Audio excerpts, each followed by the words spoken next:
vous voyez là-bas, il y aura une bombe qui va détruire le Vatican dans une minute. Ça, c'est Dieu qui l'a dit. Parce que les messages que nous avons, les gens disent que vous lisez les messages, vous lisez le prophète Abraham. Nous lisons la Bible. Ce que Jésus a dit ici, la Bible le dit dans Matthieu 24, correct. La Bible déclare qu'il y aura des tremblements de la terre. Et il y a eu des tremblements aujourd'hui. La Bible dit qu'il y aura des familles sur la terre. Il y a des familles sur la terre aujourd'hui. La Bible dit que les gens vont s'entretuer. Les gens s'entretuent aujourd'hui. Ils fabriquent des bombes et tout. C'est pour vous avertir, mes frères, que vous ne pouvez pas vous contenter de vous-même. Contentez-vous de Dieu qui vous a donné ce pays, Amérique. Servez Dieu et non, ne servez pas l'Amérique. Si vous servez l'Amérique, vous restez à la maison. Au lieu que vous puissiez venir comme ça, on partage la vie de Dieu.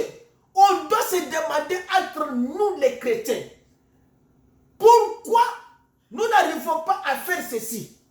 Pourquoi je n'arrive pas à m'en sortir dans la vie? Peut-être il y a quelque chose qui me bloque.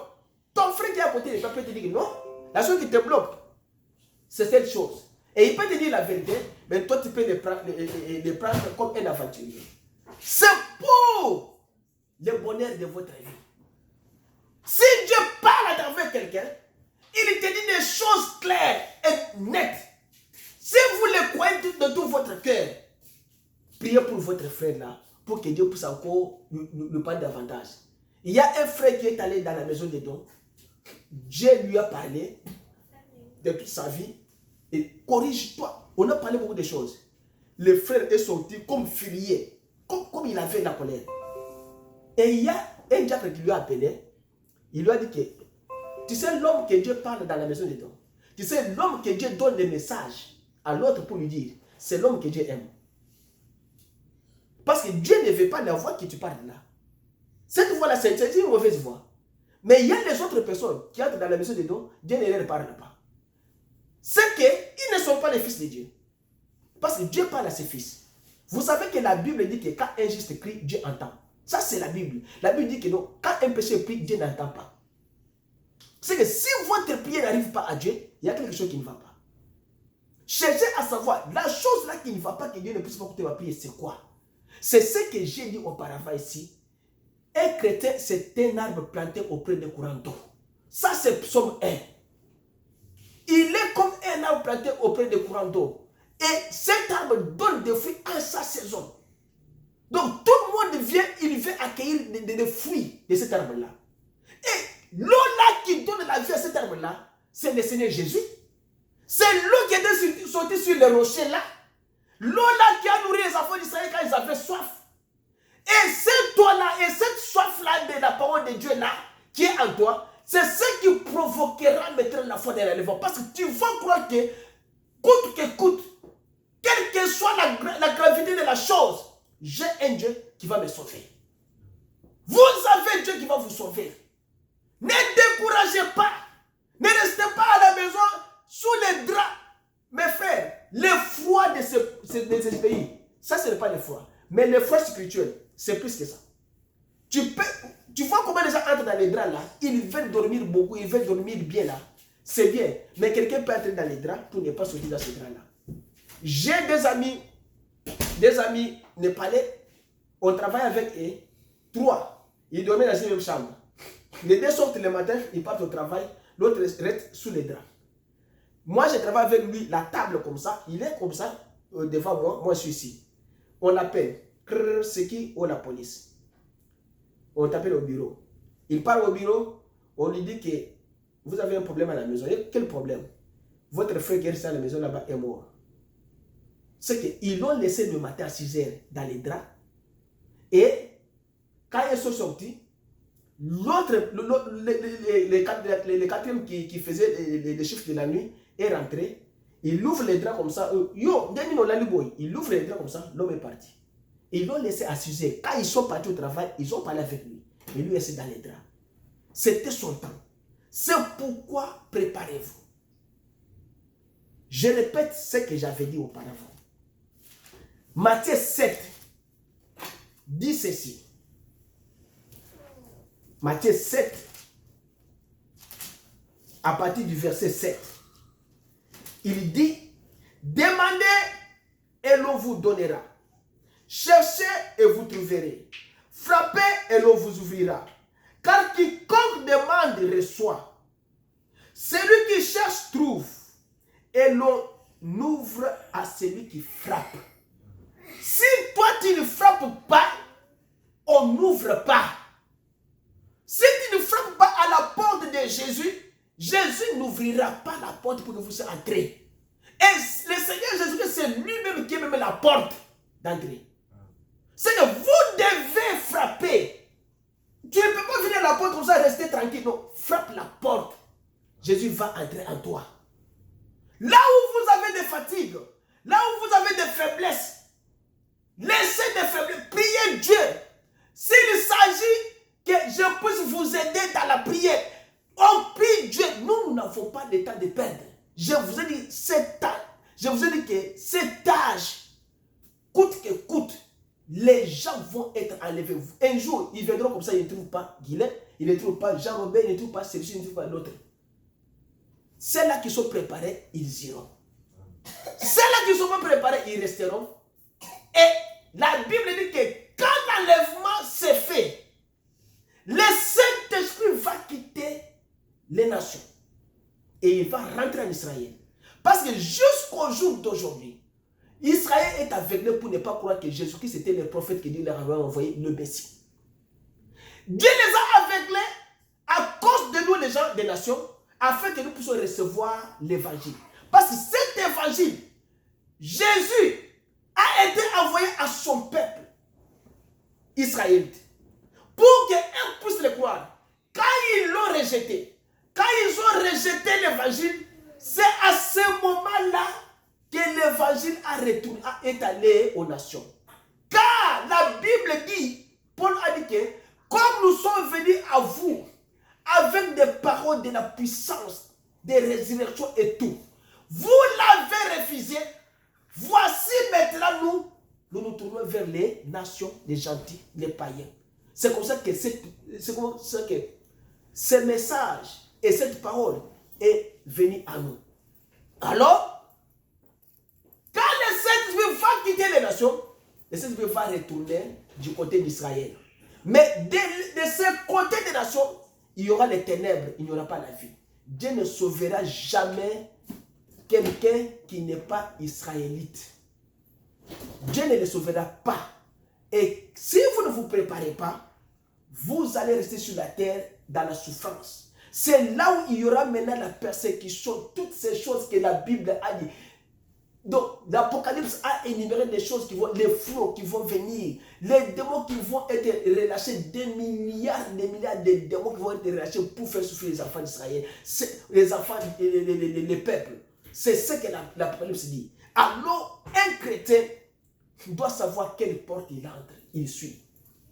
Il continue pour dire, il dit 13, 12. Tout ce que vous voulez que les hommes fassent pour vous, faites-le de même pour eux, car c'est la loi et les prophètes. Entrez par la porte étroite, car large est la porte spacieuse, le chemin qui mène à la perdition. Donc les grands boulevards, ça mène à la perdition. Et il y en a beaucoup qui entrent par là. Mais étroite est la porte. Resserrez le chemin qui mène à la vie. Et il y en a peu qui les trouvent. Les peu qui les trouvent là, que cela soit toi.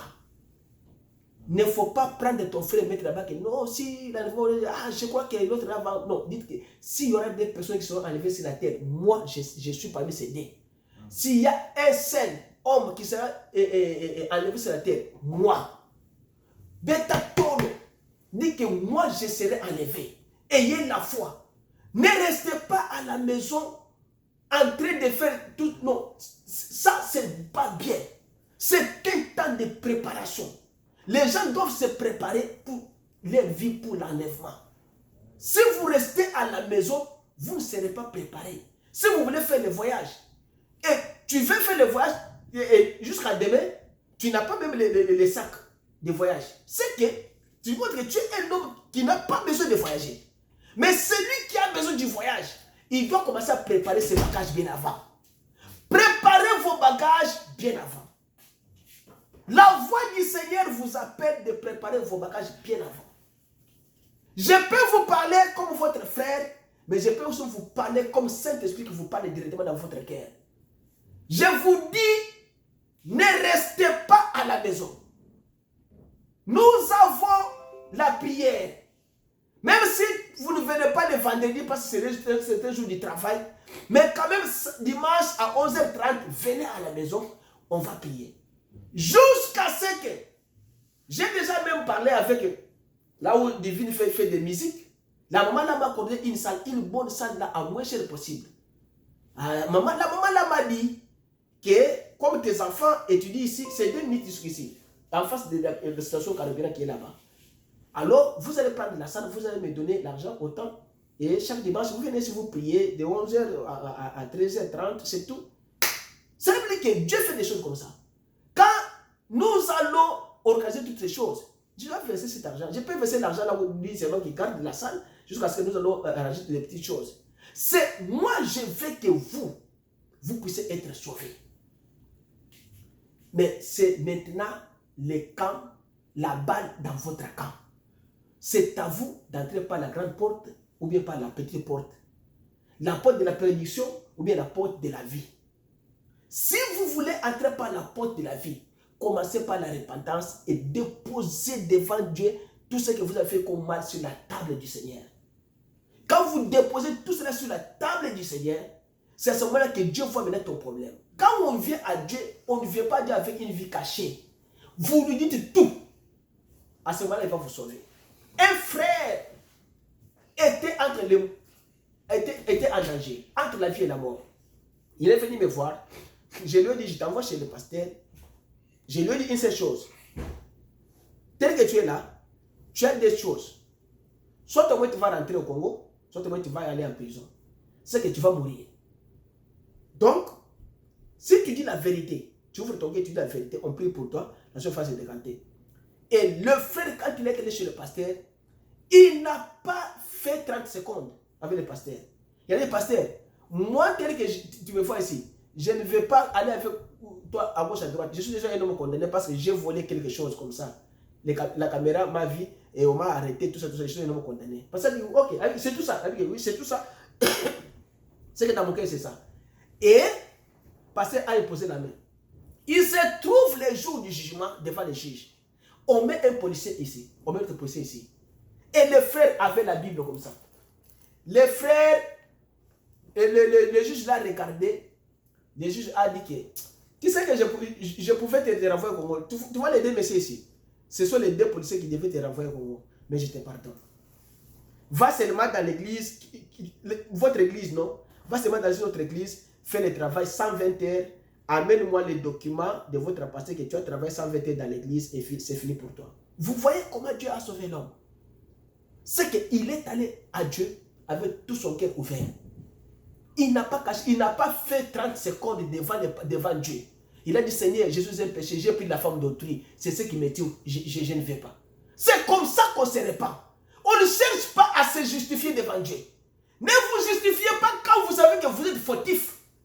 Vous avez commis un péché, c'est un péché qui vous bloque pour aller au ciel. Mais c'est ce péché-là que je veux que ce matin, que chacun raisonne. Quelle est la chose qui vous bloque pour que vous puissiez servir Dieu? Quelle est la chose qui bloque votre vie afin que Dieu ne puisse pas répondre à votre prière? Qu'est-ce qui fait que vous ne puissiez pas entrer par les petites portes de la vie éternelle? Et qu'est-ce qui vous pousse pour aller sur les grands boulevards? C'est cette chose-là que je veux que ce matin, ça se décante. C'est cette chose-là que je veux que je ne vais pas vous appeler au téléphone pour la prière, mais je veux que vous-même vous puissiez avoir la boussole dans votre cœur, que la vie de prière est là. Si vous voulez que je vienne chez vous à la maison, que je puisse vous consoler dans la prière, je peux prier. Il y a un ami qui m'a appelé quand mon beau-frère était venu ici. J'ai amené mon beau-frère à la maison. Cet ami-là, c'était un Rwandais. Un homme bien. Quand je suis arrivé chez lui à la maison, il m'a dit à Dallas, frère Bertin, je partage la maison avec quelqu'un. Il m'a parlé de ça. J'ai dit, comment quand je dors, je sens qu'il y a quelqu'un à côté de moi. C'est que je ne suis pas confortable sur mon lit. Si tu peux venir à la maison prier. J'ai pris mon frère. On est allé là-bas, on a prié. Et l'homme est resté calme. Il a dormi ces jours-là, il a raté même les jours. Il ne savait pas même qu'il est déjà 6 heures pour aller au travail. Il a appelé le travail. Vous voyez? C'est qu'il était sûr qu'il y a quelque chose qui ne va pas en lui. Et il n'est pas allé chez quelqu'un. Tellement qu'il me voyait au travail en onction, en chantant. Toutefois, j'ai chanté. Et l'homme a dit que cet homme, c'est à Dieu. Je dois lui parler. Et il m'a parlé, j'ai prié et la chose est partie. Mon frère, nous ne sommes pas dans un temps où nous devons nous perdre. Nous sommes dans un temps où nous devons nous réunir. Si vous avez besoin que je puisse vous assister dans votre problème, je suis là pour vous assister et que vous aussi, vous puissiez aussi avoir la soif de Dieu. Préparons-nous pour l'enlèvement. Ne soyons pas distraits. Si vous restez à la maison beaucoup, le foie va vous embêter encore beaucoup et vous aurez encore un foie spirituel. La mauvaise des foies, c'est le foie. C'est une foi, mais c'est un foie. Le foie, hein? Oui. C'est le mauvais des foies. Je ne sais pas si c'est dit comme ça. Malino yamabe koleka. Ils sont spirituels. Si ça vous tape et qu'il n'y a pas l'effet du Saint-Esprit pour enlever cela, c'est que vous êtes un homme mort. C'est la chose là que je veux que ce matin, chacun de vous raisonne. Vous voulez corriger la chose qui vous embête. Vous voulez vous aligner sur la voie de Dieu, alignez-vous sur la voie de Dieu. Et le Seigneur va vous assister et il va vous bénir. Que le Seigneur vous bénisse. Acclamons le Seigneur. On doit chanter. Conduis-moi, Seigneur. Oh Jésus, conduis-moi. Conduis-moi, Seigneur. Oh Jésus, conduis-moi chaque jour, chaque nuit, par la force du Saint-Esprit, conduis-moi.